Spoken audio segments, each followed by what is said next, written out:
하나님께서 오늘 우리에게 주시는 말씀은 신약성경 고린도후서 2장 12절부터 17절까지의 말씀입니다. 신약성경 고린도후서 2장 12절에서 17절까지의 말씀입니다. 하나님의 말씀 봉독합니다. 하나님의 말씀 경청하시기 바랍니다. 내가 그리스도의 복음을 위하여 드로아에 이르매 주 안에서 문이 내게 열렸으되 내가 내 형제 디도를 만나지 못하므로 내 심령이 편하지 못하여 그들을 작별하고 마게도냐로 갔노라. 항상 우리를 그리스도 안에서 이기게 하시고 우리로 말미암아 각처에서 그리스도를 아는 냄새를 나타내시는 하나님께 감사하노라.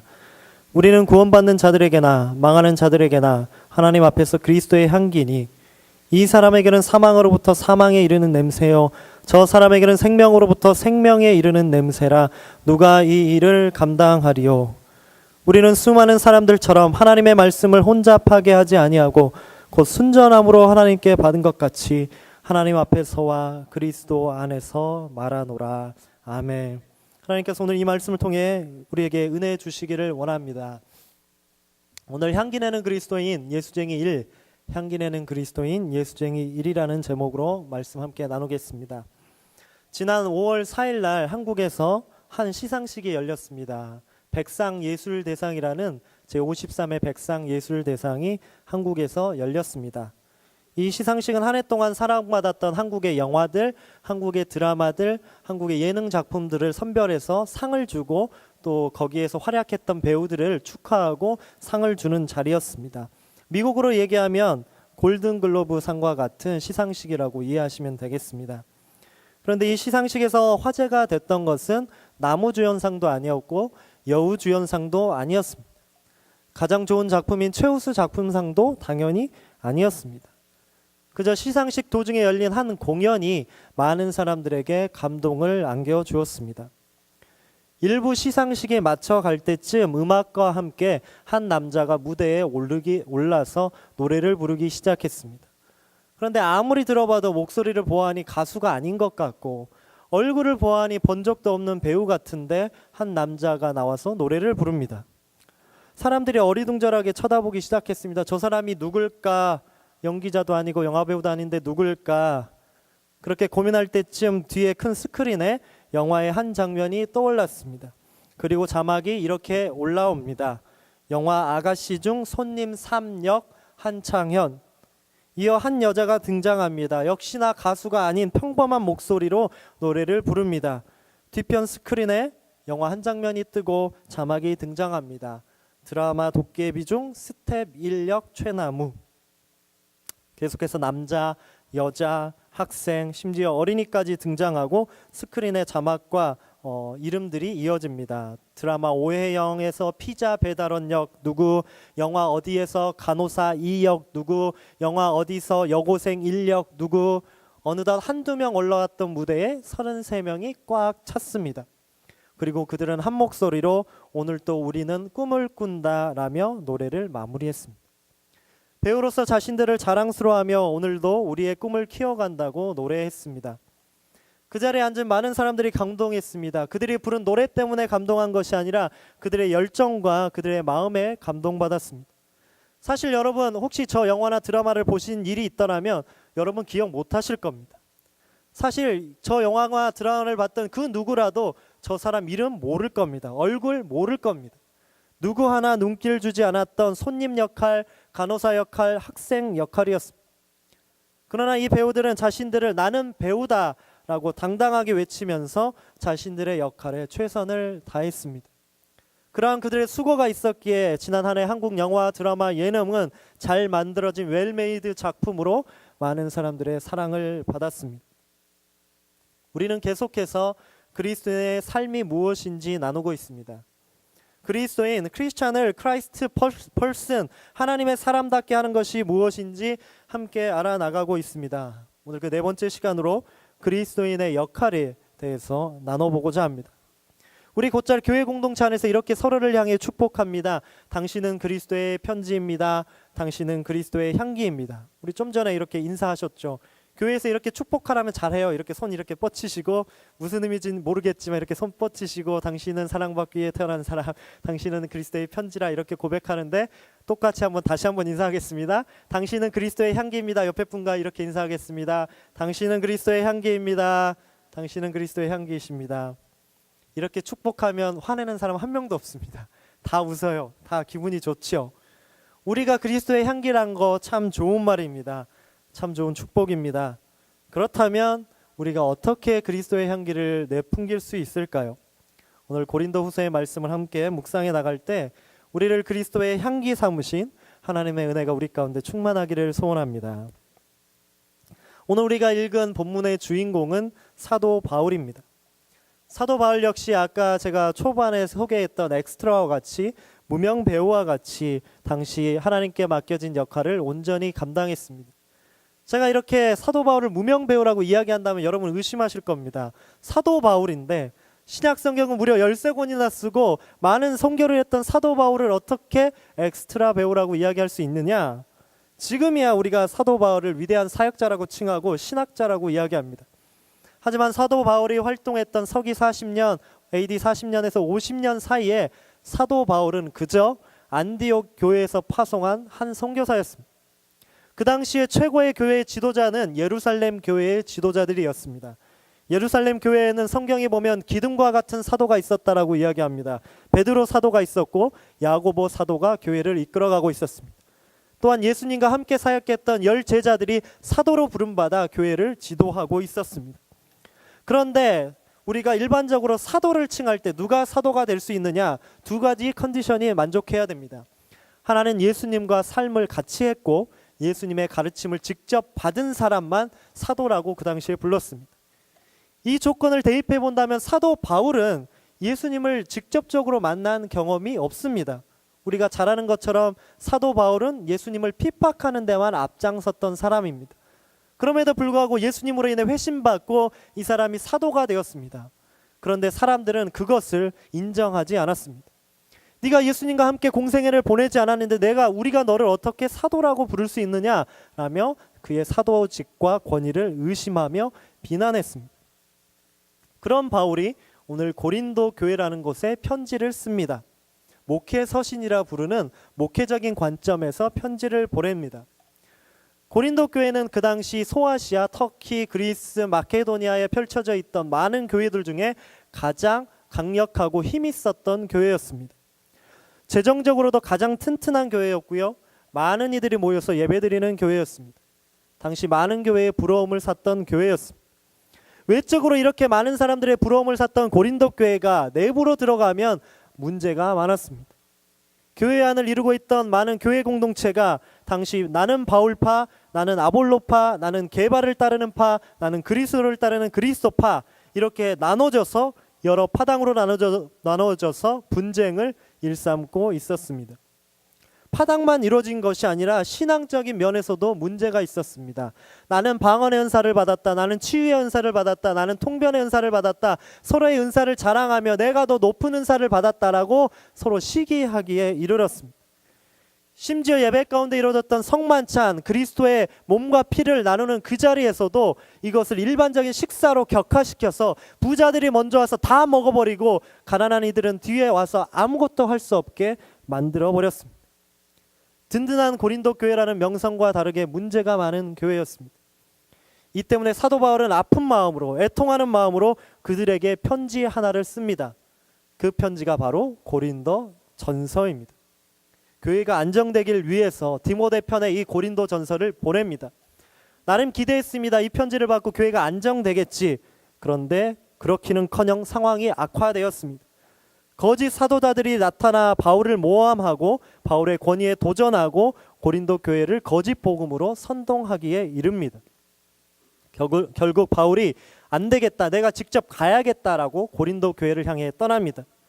고린도 교회에 가서 혼란을 수습하고자 했는데 그의 기대와는 다르게 많은 사람들이 바울을 조롱하며 비난합니다. 그는 굴욕만 당한 채 다시 자신의 선교 베이스로 돌아옵니다. 마음에 너무 아파서 눈물을 흘리면서 편지 하나를 씁니다. 그게 바로 고린도 후서입니다. 특별히 그 고린도 후서 중에 우리가 읽었던 고린도후서 2장을 눈물의 편지라고 읽었습니다. 바울이 눈물을 흘리며 고린도 교회에 편지를 씁니다.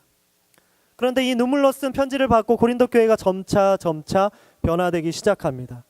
이 변화를 보고 나서 바울은 기쁜 마음으로 새로운 주제 하나를 꺼내 놓습니다. 그 내용이 바로 오늘 우리가 읽었던 본문 14절부터 이렇게 시작됩니다. 그리스도 안에서 항상 승리하게 하시며 그리스도의 향기를 나타내게 하신 하나님께 감사합니다 라며 자신의 새로운 사역을 시작합니다. 그리스도의 향기를 나타내는 것, 그것이 예수 그리스도를 아는 이들이 가져야 될 모습입니다. 그리스도의 향기를 드러내는 것, 크리스찬이 지녀야 될 역할이라고 오늘 바울은 이야기합니다. 예수를 아는 이들, 예수를 믿는 자들, 그래서 우리는 우리 자신을 크리스찬이라고 부릅니다. 그리스도인이라고 우리를 지칭합니다. 이 단어는 사도행전 11장에 처음으로 등장합니다. 안디옥 교회에서 예수를 믿었던 사람들을 향해 예수 믿지 않는 사람들이 손가락질하며 지칭했던 말이 크리스찬이었습니다. 지금이야 좋은 말로 들리지만 안디옥 교회, 안디옥 주변 사람들이 조롱하며 이렇게 이야기했습니다. 크리스찬의 뜻은 저들은 예수를 추종하는 자, 저들은 예수쟁이들, 저들은 예수에 미친 사람들이라는 뜻입니다. 이게 초대교회에서 사용되었던 크리스찬의 원래 뜻입니다. 이 뜻에 비춰본다면 오늘 우리의 모습은 매일매일 예수 그리스도를 따르는 삶이 되어야 합니다. 매일매일 예수님 때문에 내 삶에 기쁨과 행복이 가득 차야 됩니다. 예수님 때문에 내가 미쳐가지고 예수님에 집중해서 큰 행복을 누리며 살아야 합니다. 그런데 우리의 모습이 정말 그러한 삶입니까? 우리의 모습이 진정으로 예수님을 그렇게 따라가며 추종하는 삶입니까? 제 스스로한테 그렇게 질문해도 저 역시 떳떳하게 대답하지 못합니다. 저희 교수님이 수업 때마다 저에게 이렇게 질문하십니다. 너희가 설교를 공부하는 애들인데 너희 한 번이라도 설교하면서 뜨거운 마음으로 그리스도의 사랑을 전했던 적이 있느냐? 한 번이라도 그리스도의 복음이 너의 마음을 흥분하게 해서 눈물 흘리며 복음을 전한 적이 있느냐? 교수님이 울면서 우리에게 질문하십니다. 아무도 대답 못합니다. 우리 역시 그렇게, 저 역시 목회자인데도 그렇게 예수쟁이가 되지 못합니다. 부끄러운 일입니다. 한국은 10년 단위로 인구 센서스 합니다. 인구 조사라는 걸 합니다. 근데 10년마다 인구를 조사하면서 인구 숫자만 조사하는 것이 아니라 동시에 종교 인구도 같이 조사합니다. 작년 말 2005년 통계가 2016년에 나왔습니다. 그 통계에 따르면 한국 기독교는 역사상 처음으로 대한민국에서 가장 많은 사람들이 믿는 종교가 되었습니다. 참 감사한 일입니다. 선교 120년 만에 가장 큰 종교가 되었습니다. 하지만 그 내면을 들여다보면 그렇게 기뻐할 일은 아닙니다. 여러분 도표를 보고 계시지만 한국에서 가장 많은 비중을 차지하는 종교인은 사실 기독교인이 아니라 비종교인입니다. 종교가 없는 사람이 대한민국 인구의 56%가 종교를 갖고 있지 않습니다. 이 비율이 10년 전 2005년과 비교했을 때 거의 10%가 증가했습니다. 그리고 전통적으로 1위를 지켜오던 불교도의 숫자가 확연하게 줄었습니다. 어부지리로 기독교가 1등이 됐습니다. 800만에서 10년 만에 900만이 됐습니다. 사실 10년 전, 20년 전이 1995년에 기독교 인구는 1200만이었습니다. 10년 만에 400만이 줄여서 800만이 됐고 10년 만에 다시 소폭 상승했습니다. 하지만 마음 아픈 사실은 이 900만 중에 200만은 교회에 다니지 않는 사람들입니다. 이런 분들 주변에 혹시 계신지 모르겠습니다. 만나보셨죠? 나 하나님은 믿어. 근데 나 교회에는 안 나가. 나 하나님 믿어. 하지만 교회 싫어서 교회 안 가. 그렇지만 하나님 살아계신 거 알아. 라고 이야기하는 unchurched 크리스찬이 200만입니다. 그럼 700만 남죠? 이 700만 중에 100만은 거의 이단이라고 보시면 됩니다. 그럼 얼마 남습니까? 600만 남습니다. 그러면 600만 명 중에 뜨거운 심장 가지고 그리스도의 복음이 그들을 불태워가며 기쁜 마음으로 살아가는 크리스찬이 과연 한국에서 얼마나 될까요? 한국 기독교인들이 이 결과만 보고 너무 기뻐가지고 거리에 뛰쳐나갔습니다. 그래서 설문조사 하나를 올해 초에 했습니다. 천주교, 불교, 기독교 중에 어느 종교를 가장 신뢰하십니까? 어느 종교에 가장 호감이 가고 어느 종교를 믿는 사람을 가장 신뢰하십니까? 결과는 정반대로 나왔습니다. 1000명을 조사했는데 33%가 천주교를 신뢰한다고 이야기했습니다. 그리고 22%가 불교를 신뢰한다고 이야기했습니다. 그리고 18%가 기독교였습니다. 기독교가 꼴찌였습니다.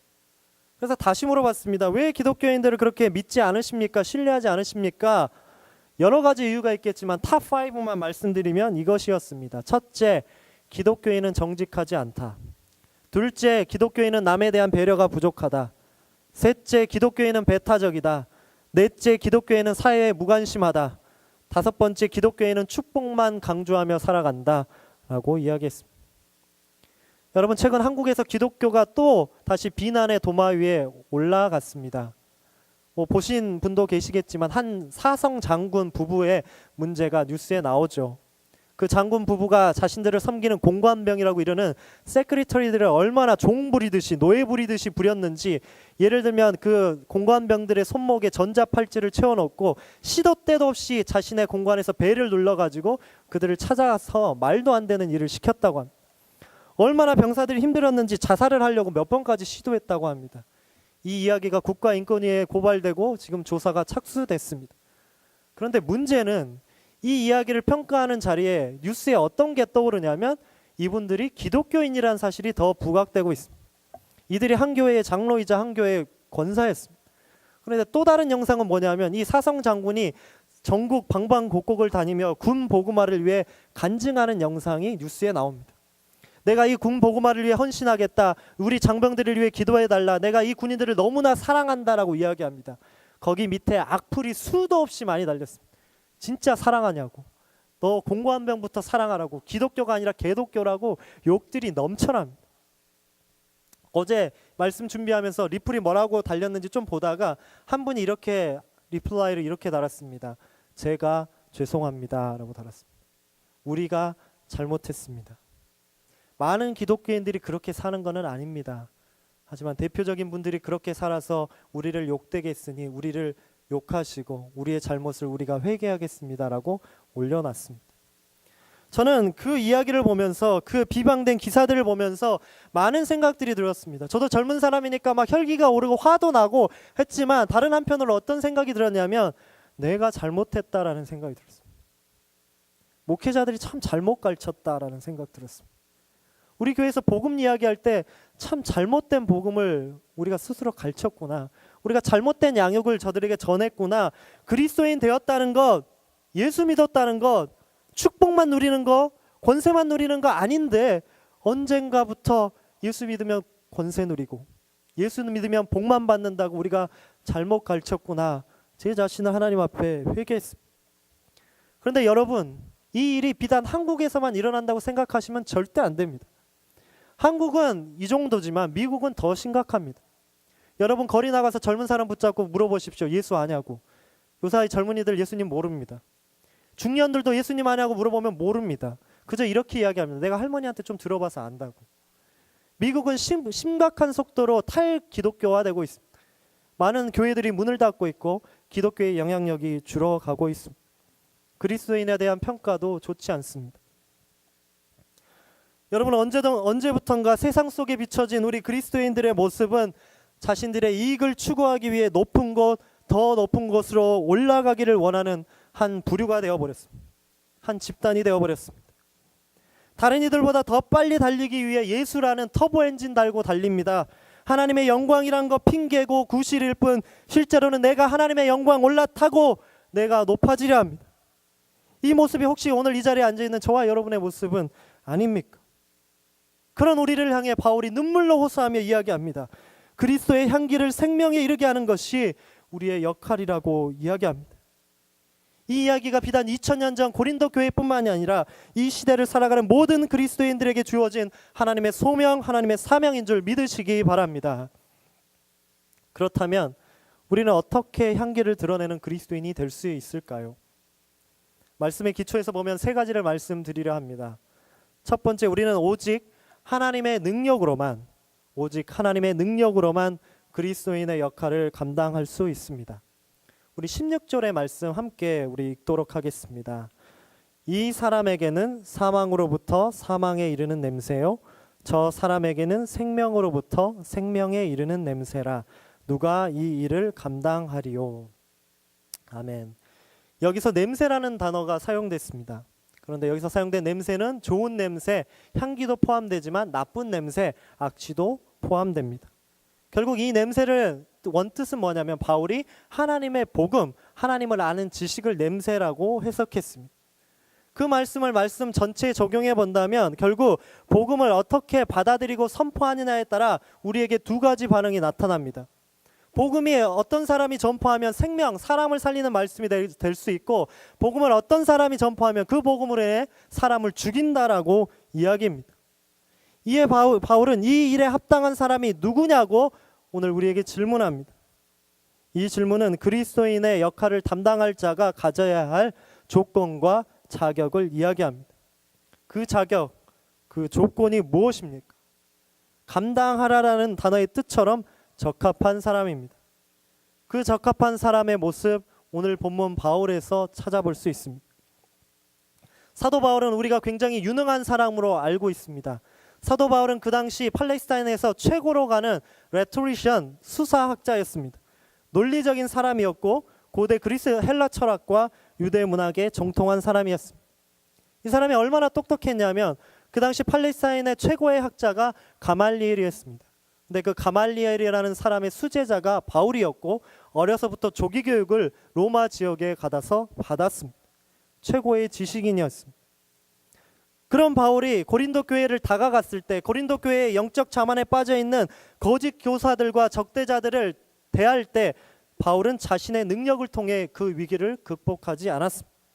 자신의 지식을 의지하지 않았고 자신의 실력을 의지하지 않았고 자신의 언변과 능력으로 그들과 맞서지 않았습니다. 많은 능력을 가지고 있던 그가 오히려 하나님 앞에 나는 부족한 사람이라고 자신의 나약함을 고백했습니다. 자신의 사회적 배경을 의지하지 않았고 사람의 능력을 의지하지 않았습니다. 오로지 하나님이 주신 능력만을 구하며 나갔습니다. 이런 조건에 대해서 예수님이 이미 우리에게 가르쳐 주셨습니다. 마태복음 16장에서 이렇게 우리에게 말씀하십니다. 누구든지 나를 따라오려거든 자기를 부인하고 자기 십자가를 지고 나를 따를 것이니라. 아멘. 참된 그리스도인의 자격은 우리의 힘이 아닌 하나님께로부터 시작됩니다. 그리스도인의 역할은 오직 하나님의 능력으로만 가능합니다. 우리 일상생활에서 쉬운 예 찾아볼 수 있습니다.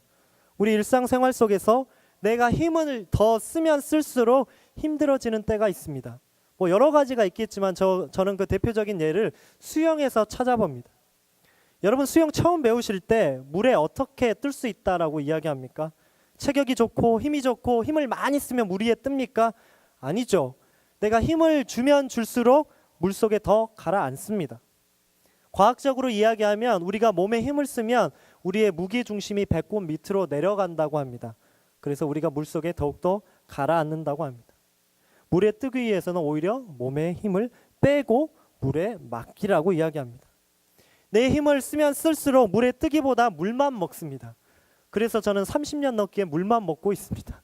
물에 아무리 해도 저는 안 뜨는 거예요. 저는 힘도 없는데 아무리 해도 물에 잘 안 뜨는 것 같아요. 그런데 이 얘기를 보면서 또 다른 뉴스를 제가 접했습니다.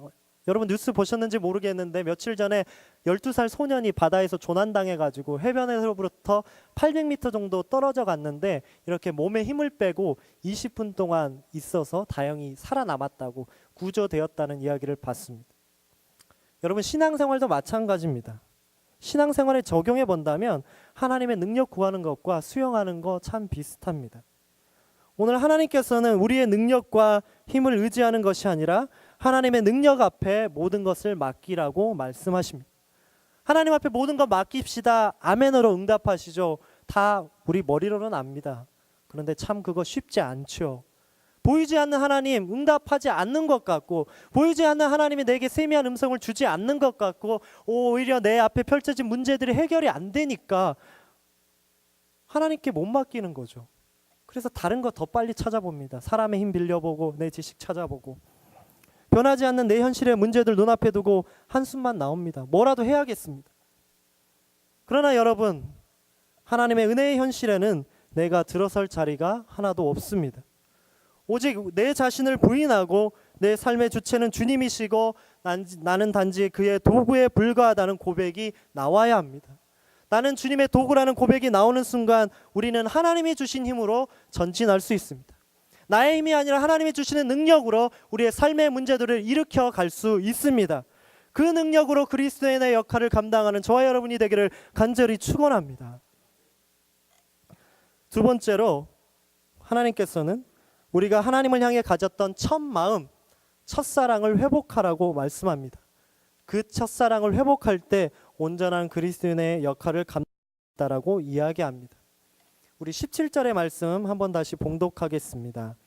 우리는 수많은 사람들처럼 하나님의 말씀을 혼잡하게 하지 아니하고 곧 순전함으로 하나님께 받은 것 같이 하나님 앞에서와 그리스도 안에서 말하노라. 아멘. 첫 문장이 이렇게 시작합니다. 하나님의 말씀을 혼잡케 아니하는 순전함. 바울이 이렇게 고백했던 것은 우리 그리스도인들이 감당해야 될 역할 중에 삶의 모습에 대해 이야기합니다. 그리스도인의 삶의 모습은 이렇게 살아야 된다고 바울이 이야기하는 것입니다. 사도 바울은 고린도 교회를 괴롭혔던 수많은 적대자들과 거짓 교사들을 향해 하나님의 말씀을 혼잡하게 하는 자라고 지칭했습니다. 혼잡하게 하는 자, 이 헬라어 단어는 그 당시 사회에서 통용되는 단어였습니다. 그런데 어떤 사람에게 혼잡하게 하는 자라고 불렀나냐면 포도주 장사꾼들에게 혼잡한 사람들이라고 이야기했습니다. 이 포도주 장사꾼들이 이윤을 많이 남기려고 포도주 값을 터무니없이 많이 올렸습니다. 심지어는 포도주에 물을 많이 타가지고 질 낮은 포도주를 팔면서 비싼 값에 팔았습니다. 이러한 나쁜 포도주 장사꾼들을 시민들이 혼잡한 자라고 손가락질했습니다. 그런데 바울이 오늘 거짓 복음을 전파하는 고린도 교회에 속해 있던 거짓 선교사들을 향해 혼잡한 사람들이라고 이야기합니다. 바울은 자기 자신을 향해 나는 순수하게 복음을 증거했다라고 이야기합니다. 나는 순전하게 하나님의 복음을 증거했다라고 고백합니다.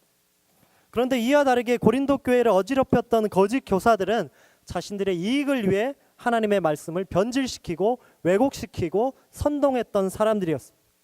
이런 거짓 선교사들 신약시대 서신사에만 있는 것이 아니라 구약시대에도 수없이 많이 있습니다.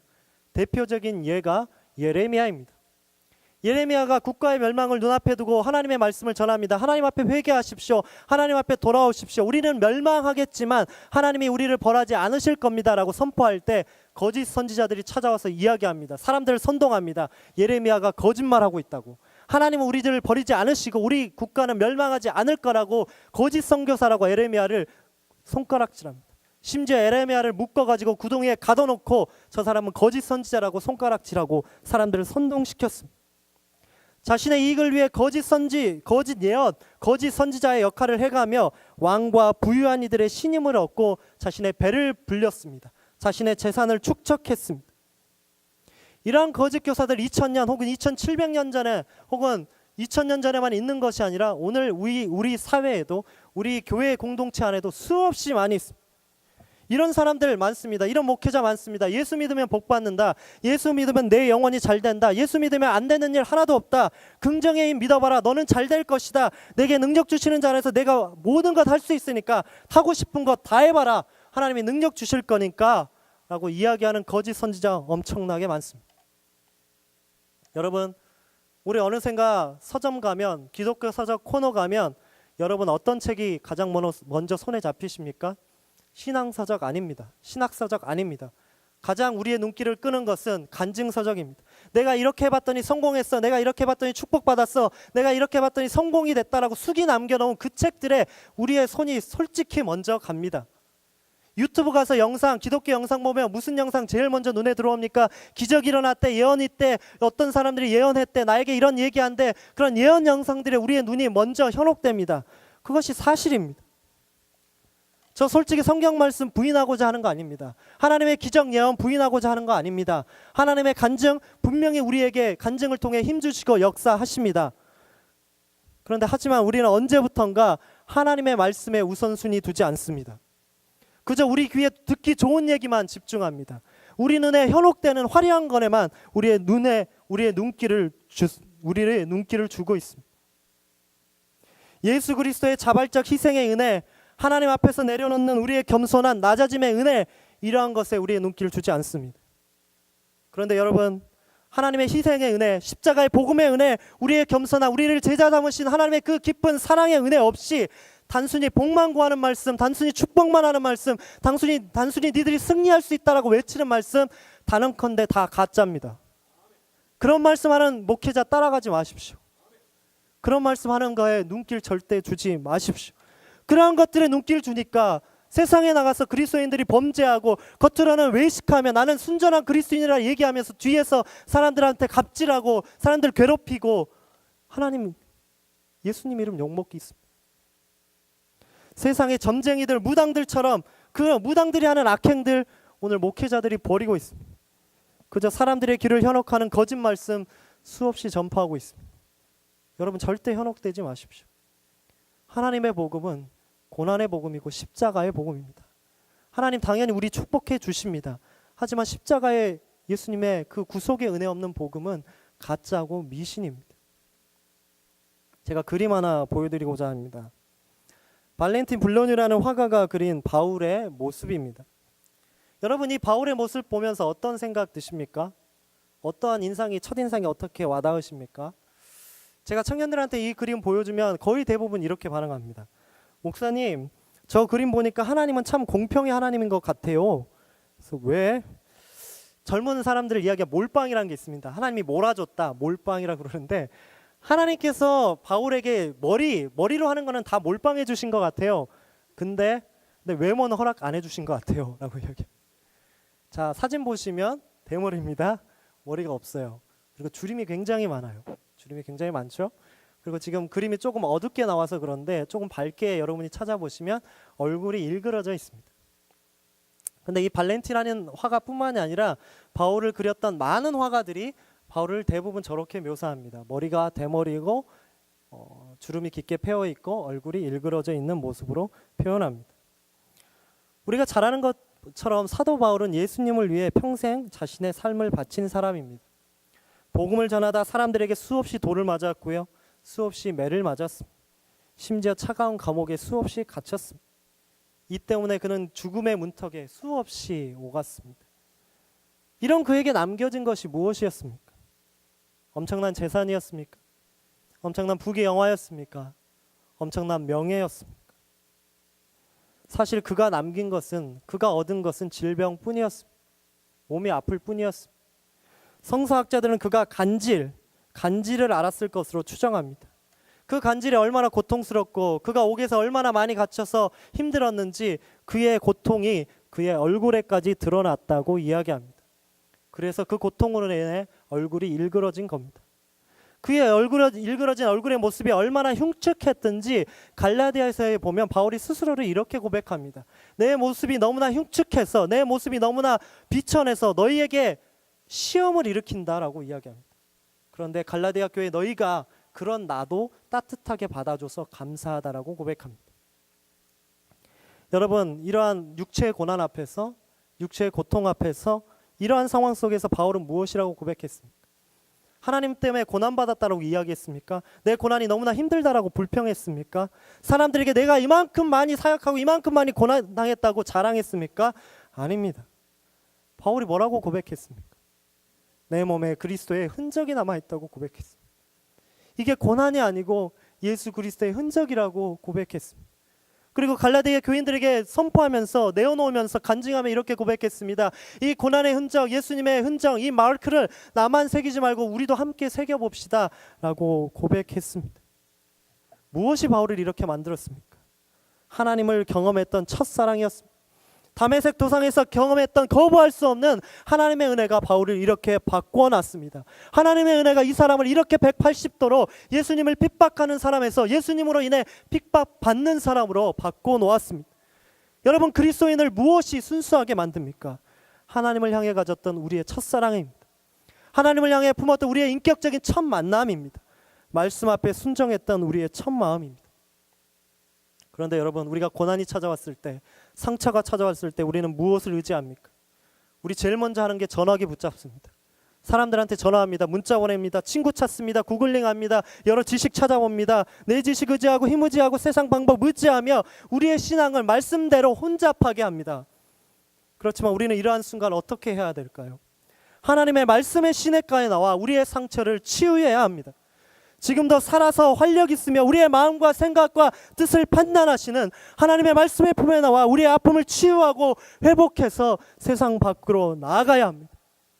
하나님의 복음을 사랑하는 자들의 순수한 열정보다 더 큰 열정은 없습니다. 그 진정한 열정은 우리가 하나님 앞에서 살아간다는 것, 그분을 위해 행동한다는 이 말씀으로 시작되고 끝을 맺습니다. 이것이 오늘 우리에게 맡겨진 사명입니다. 하지만 우리 하나님과 맺었던 첫사랑, 때로는 이렇게 이야기합니다.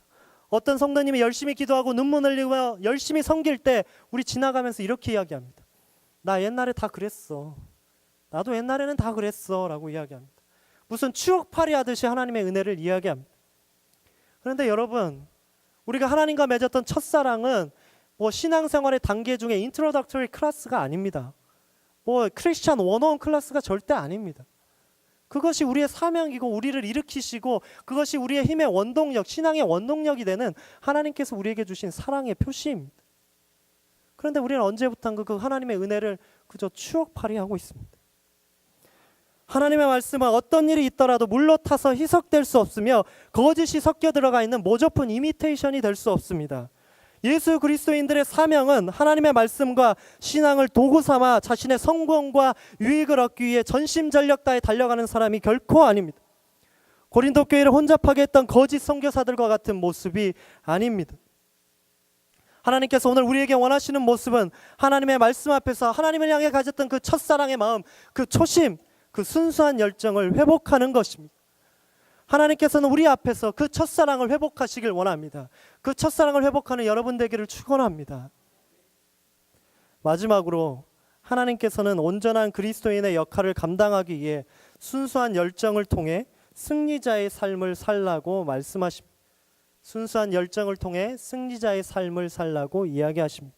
우리 14절의 말씀 마지막으로 함께 봉독하시겠습니다.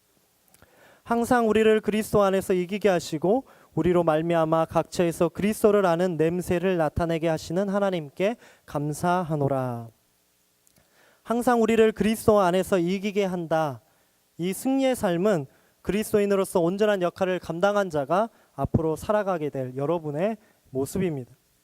바울은 이 승리를 표현하기 위해 당시 로마 개선 행진의 메타포 이미지를 사용하고 있습니다. 로마 제국에서는 전쟁에 나간 장수가 적군 5,000명 이상을 죽이거나 혹은 새로운 땅을 정복했을 경우 개선 행진을 허락했다고 합니다. 그 승리한 장군이 앞을 지나가면 경호를 받고 그 장군은 금빛 마차를 타고 로마의 도로를 행진했다고 합니다. 그 뒤에 전쟁에서 얻은 전리품들이 뒤를 따르고 포로들이 뒤따라왔고 마지막으로는 사제들이 뒤를 따르면서 향을 피웠다라고 합니다. 신의 축복을 빌었다라고 합니다. 그런데 이 향기가 얼마나 강했던지 주변 거리와 온 마을 사람들이 새로 먼저 개선 행진이 있구나라는 것을 깨달았다고 합니다. 오늘 본문에서 바울은 그리스도를 따르는 사람들의 삶의 모습이 그리스도인들이 어디에 있든지 자신이 있는 곳에서 그리스도의 향기를 풍기게 될 것이라고 이야기합니다. 그런데 이 향기는 값진 향수, 비싼 향수의 향기가 아닙니다. 그리스도인의 삶을 이야기합니다. 여기서 이야기하는 향기는 구약의 희생 제사를 이야기합니다. 번제를 드릴 때 나타났던 냄새를 이야기합니다. 여호와 하나님께 올렸던 향기로운 냄새를 이야기합니다. 좀 더 확장해서 신약으로 넘어가 보면 이 희생 제물의 냄새는 예수 그리스도께서 하나님께 바쳐진 향기로운 희생 제물이 된 것을 이야기합니다. 예수님의 뒤를 따르던 사도들, 그리스도인들 모두 다 희생 제물로 자기의 삶과 자신의 모든 것을 희생해가며 하나님께 영광을 돌렸던 그 삶을 이야기합니다. 오늘 본문에서 보자면 자신의 모든 것을 배설물로 여기고 그리스도의 고상함을 최고로 여겼던 사도 바울의 삶입니다. 사도 바울의 삶은 제가 방금 전 언급했던 대로 개선장군처럼 금빛마차 타는 화려한 삶이 아니라 전쟁에서 끌려가는 포로들처럼 사람들 앞에서 모욕적인 삶이었습니다. 일그러진 얼굴로 간질병 앓아가면서 복음을 전했던 사람이었습니다. 그러나 십자가로 세상을 이겼던 그리스도의 고난에 기꺼이 동참하여 비굴한 삶을 받아들이고 잠잠히 그 길을 갔던 그리스도의 도구의 삶이었습니다. 그런데 우리는 이 승리라는 말 때로 오해합니다. 하나님이 능력 주시니까 내가 하고 싶은 거 다 하는 게 승리라고 생각합니다. 헤어지면서 집사님, 권사님, 장로님에게 이렇게 이야기하죠. 이렇게 인사하죠. 한 주간도 승리하세요. 내가 하고 싶은 거 다 이루는 게 승리인 줄 압니다. 내가 이루고 싶은 거 방해하는 거 뛰어넘는 게 승리라고 생각합니다. 내게 능력 주시는 자 안에서 내가 모든 거 할 수 있다. 그 말씀만 붙잡고 승리라고 이야기합니다. 그래서 다음 주에 말씀드리겠습니다. 내게 능력 주시는 자 안에서 내가 모든 것을 할 수 있다는 이 바울의 원래 뜻이 무엇인지는 다음 주에 나누겠습니다. 이러한 잘못된 해석이 오늘날 그리스도인들을 축복만 쫓아가는 사람들로 만들어버렸습니다. 그러나 오늘 하나님께서는 우리에게 말씀하십니다. 승리의 삶이란 십자가의 삶, 그리스도의 삶의 순수한 열정으로 기꺼이 동참하는 것이라고 말씀하십니다.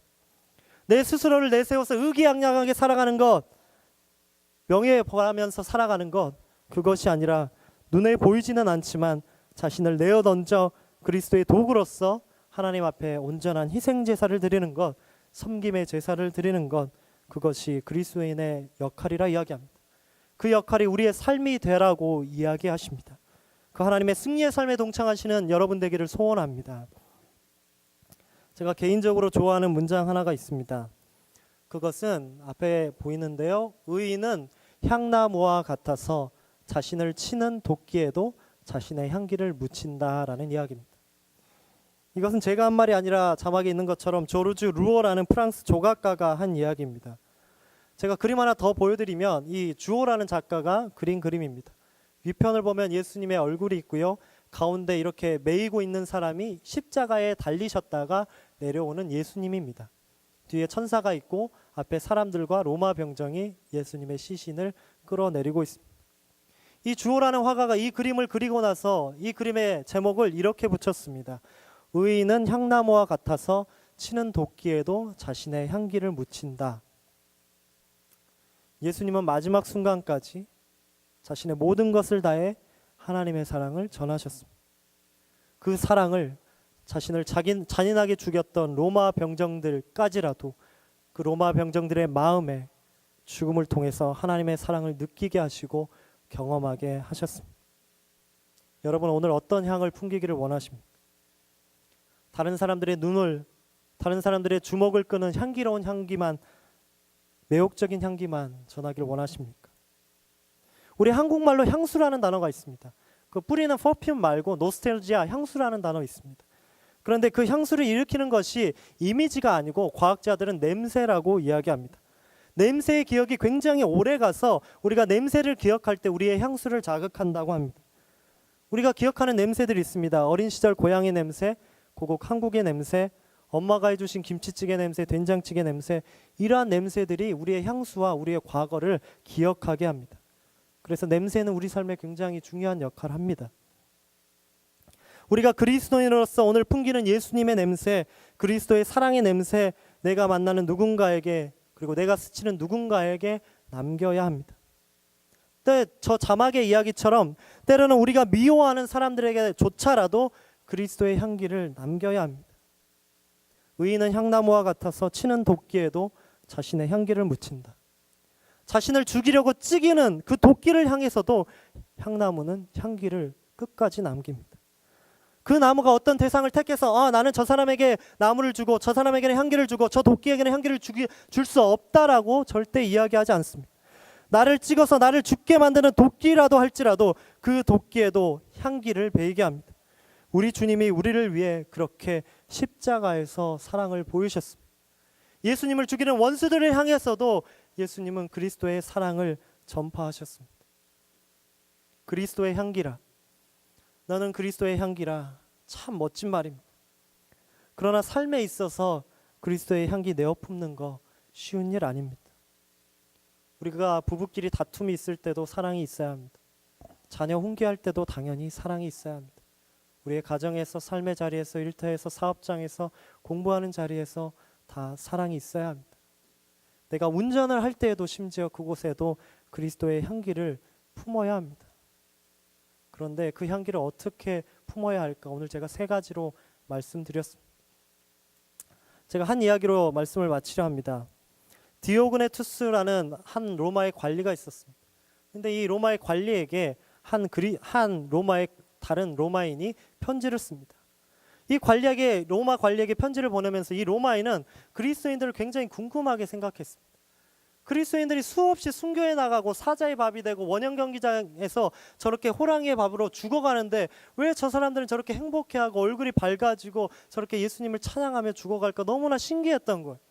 그래서 이 한 로마인이 디오그네투스라는 관리에게 편지를 씁니다. 그런데 그리스도인들에게 이렇게 평가합니다. 제가 읽어드리겠습니다. 그리스도인들의 삶에는 무언가 특별한 게 있다.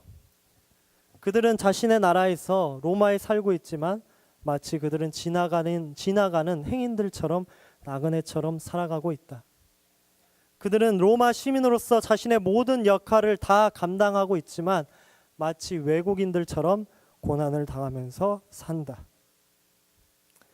그들은 육체 가운데 살고 있지만 그리스도인들은 육체의 욕망에 의해 지배를 당하지 않는 사람들이다. 그들은 이 땅 위에서 살아가고 있지만 그들은 하늘의 시민이다.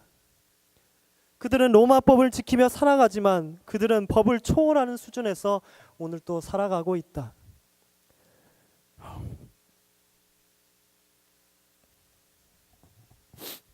그리스도인들은 모든 사람들을 사랑하지만 원수까지도 사랑하지만 모든 사람들은 그들을 박해한다. 그들은 심각한 가난 속에 살지만 그들을 통해 많은 사람들을 부여롭게 풍요하게 만든다. 그들은 늘 불명예에 당하고 죽음으로 내몰리지만 그들은 영광을 바라본다. 그들이 치욕을 당하면 당할수록 그들은 축복을 이야기하고 그들은 모욕을 당하면 당할수록 사람들 앞에 변명하지 않는다. 그들이 하는 모든 선행 때문에 그들은 마치 범죄자인 것처럼 이 세상에서 벌을 받는다 라고 이야기했습니다. 사랑하는 여러분, 이것이 저와 우리 삶의 모습이 되기를 소원해 봅니다. 하나님께서 오늘 우리에게 한 배역 맡기셨습니다. 제가 그래서 설교 제목을 예수쟁이 1이라고 했습니다.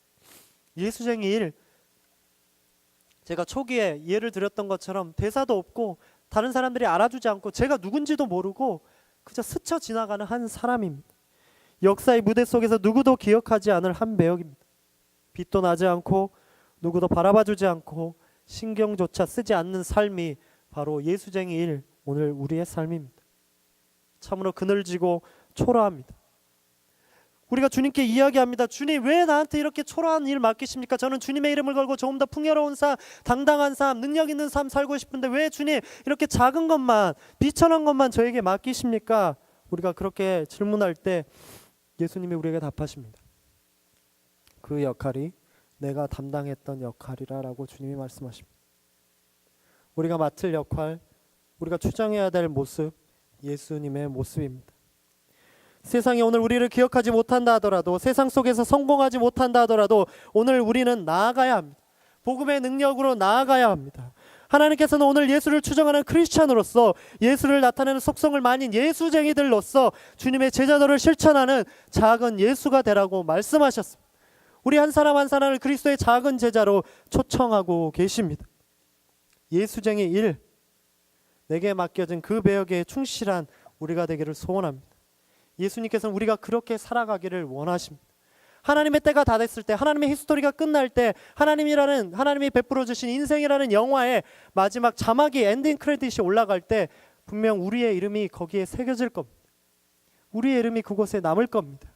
하나님의 생명책에 착하고 수고한 종아, 내가 너의 수고를 다 기억한다 라고 우리에게 말씀하실 겁니다. 한 주간 살아가면서 그러한 수고들 때문에 힘드시죠? 한 주간 살아가면서 또 한 주간의 삶의 루틴을 살아가면서 해결되지 않는 문제로 힘드시죠? 해결이 안 될 것 같으시죠? 그저 나도 좀 높아지고 싶고, 나도 좀 이름이 나고 싶고, 나도 좀 떵떵거리고 살고 싶고, 그것도 하나님이 주신 축복이죠. 하지만 그보다 먼저 하나님이 우리에게 얘기하신 것, 작은 예수가 되라고 말씀하십니다. 나의 길을 함께 가자고 말씀하십니다. 나의 충성된 종이 되라고 주님 말씀하십니다. 한 주간의 삶에서 하나님의 그 사랑, 하나님의 그 향기를 여러분의 가족과 심지어 원수에게라 그 사랑을 전파하시는 여러분이 되기를 간절히 축원합니다. 기도하겠습니다.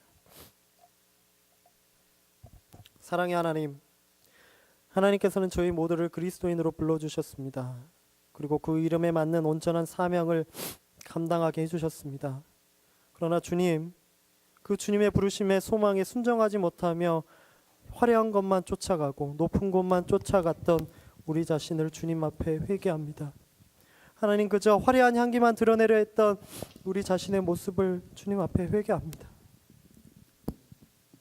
하나님, 이제는 우리 모두가 말씀 앞에 순종함으로 나아가 세상 속에서 진정한 승리를 통해 그리스도의 향기를 전파하는 한 사람 한 사람이 되게 하여 주시옵소서. 그리하여 우리 인생을 통해 이 세상을 변화시키고 세상을 향해 나가는 그리스도의 참 제자가 되게 하여 주시옵소서.